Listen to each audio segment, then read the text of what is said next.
الطيور المهاجرة.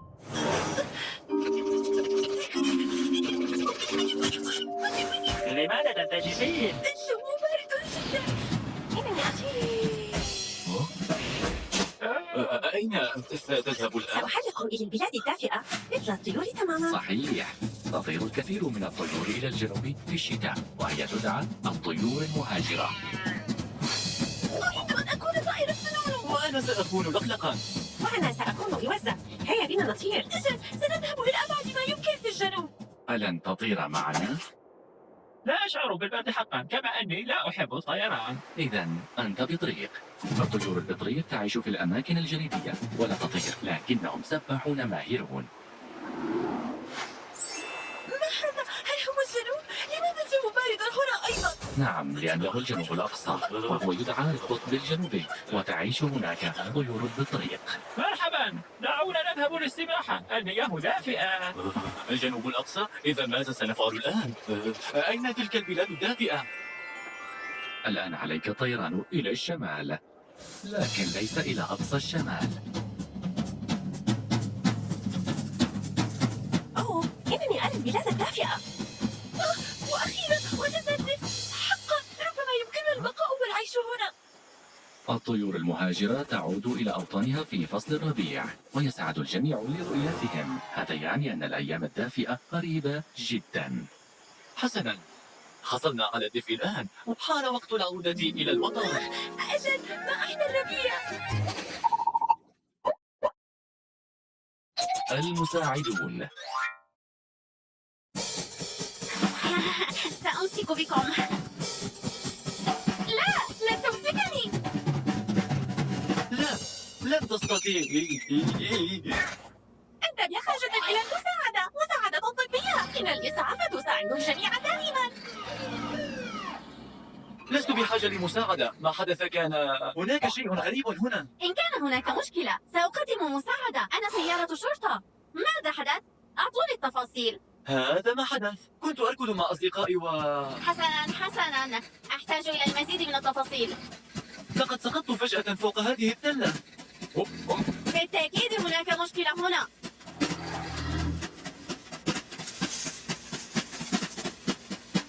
ولكن كيف نزيلها؟ نحتاج إلى شخص آخر هنا.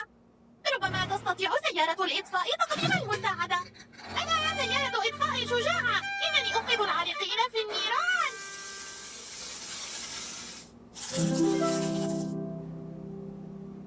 ربما ليس هناك سيارة إنقاذ في العالم كله يمكنها تحريك هذه التلة الكبيرة من هنا ولو قليلا.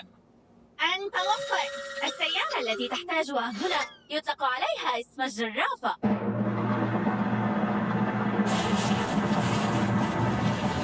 إنها فائقة القوة. مرحى، لقد أنقذتني من تلك التلة. لماذا تضعين الماء عليها؟ لا توجد نيران هنا. وهذا هو السبب. كم هو جميل أن تكون سيارة أنقاذ لتساعد الجميع وتجعل العالم أفضل بقليل. مدينة الملاهي. أصدقائي الأعزاء، اليوم مميز لأنه يوم ميلادي. تهانينا، أتمنى لك عاما مليئا بالبهجة والسعادة. هل يمكنني المساعدة؟ أجل بالطبع. لا أعرف أين سنحتفل بعيد ميلادي. سنحتفل في مدينة الملاهي. ولكن ماذا يوجد في مدينة الملاهي؟ هناك رحلة خاصة لتجلب لك الكثير من المرح وتحصل على الحلوى. أتمنى أن أخذ جولة في الأرجوحة. هل يمكنك تشكيل دائرة كاملة؟ بالتأكيد يا عزيزتي، فالعيد عيد. أنا عالية جدا. يمكنني رؤية الحديقة كلها من هنا. يا له من عيد ميلاد ممتع. هل تريدون جولة في قطار المرح الصغير؟ أجل بالطبع. هل يمكن أن تسرع أكثر؟ في هذه الحالة سنكون الإفعوانية. أنا أحب لعبة الأفعوانية.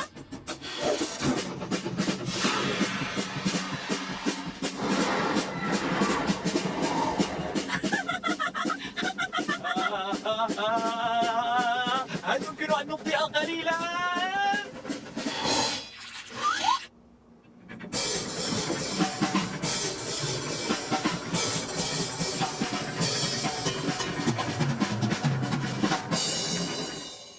سفينة الملاهي. المرح الأفضل. وأنتم أفضل أصدقائي.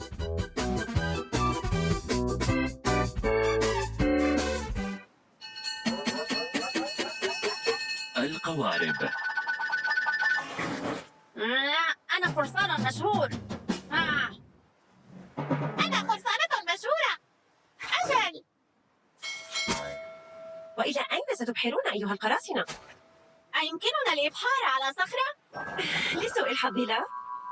إذن سأبحر على بساط هوائي. ابتعدوا. لا يكفي بالنسبة إلى قرصان. القارب أكبر من البساط. قارب؟ بالضبط تماما، لكن هذا ليس كافيا بالنسبة للقرصان.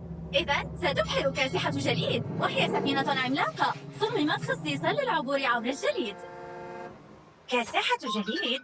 هذا كثير جدا. إنها ليست مصنوعة للقراصنة. أخبرونا إذن ماذا فعل القراصنة؟ كانوا يبحرون على متن سفن خشبية كبيرة، المراكب الشراعية.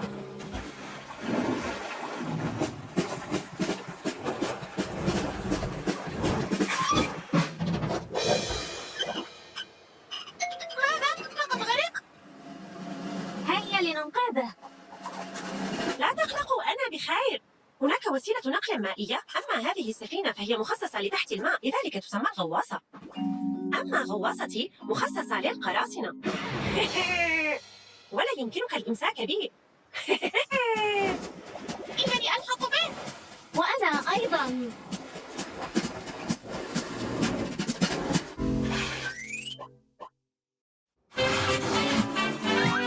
الآلات النفخية.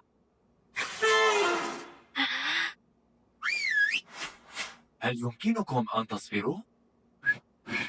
كيف تفعل هذا؟ إنني أنفخ فقط. ولا يمكنني الصفير. لماذا الصفير؟ الأفضل أن نعزف الموسيقى. الآلات التي تصدر صوتا عندما تنفخ فيها تدعى الآلات النفخية. فهمت الآن، أنا آلة نفخية. يمكننا فعل هذا. الصفارة تصدر صفيرا مشابها، ولعزف الموسيقى تحتاج إلى أصوات مختلفة. إنها صفارة القصدير. إن صفارة القصدير هي آلة موسيقية أيضا. ستغلق ثقوبا مختلفة وتحصل على أصوات مختلفة.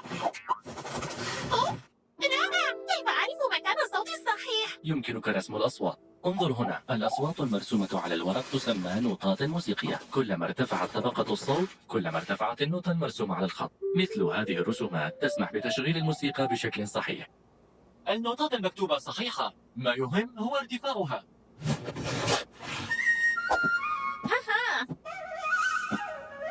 إنه الفلوت. ما أجمل الصفير هكذا. هذه التوبة، إنها آلة نفخية قوية ومتينة جدا. يمكن للآلات النفخية عزف أصوات مختلفة وجميلة جدا. فهمت. لا أريد الصفير بعد الآن. أريد عزف الموسيقى باستخدام الآلات النفخية.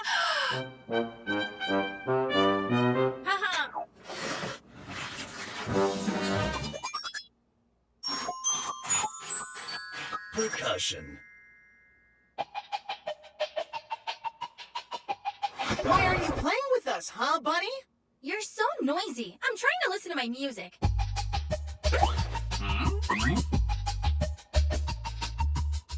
Let's play a game about music, okay? But that isn't music. It's just an awful noise. The kind of musical instruments that need to be played with special sticks or hit with your hands are called percussion instruments. These set the musical rhythm and help us move to the music, as well as dance, or even more. You hear that? We're the percussion. We are percussion instruments. Yeah, I'll be a drum. And I'll be a tambourine. And I want to be a pair of drumsticks. I'll be doing the drumming. Oh, my drum makes a rhythmic beat. Follow me and move your feet. The drum's the bass to any song, so bands and orchestras can play along. Hey, what was that? I'm being the cymbals. We're playing music, so why are you talking about cymbals? Cymbals is the name of a special percussion musical instrument, which makes a kind of ringing sound when hit, like this. They look like giant plates. I musical spoons to the musical plates. That's fine. Wooden spoons are one of the original percussion instruments, you know.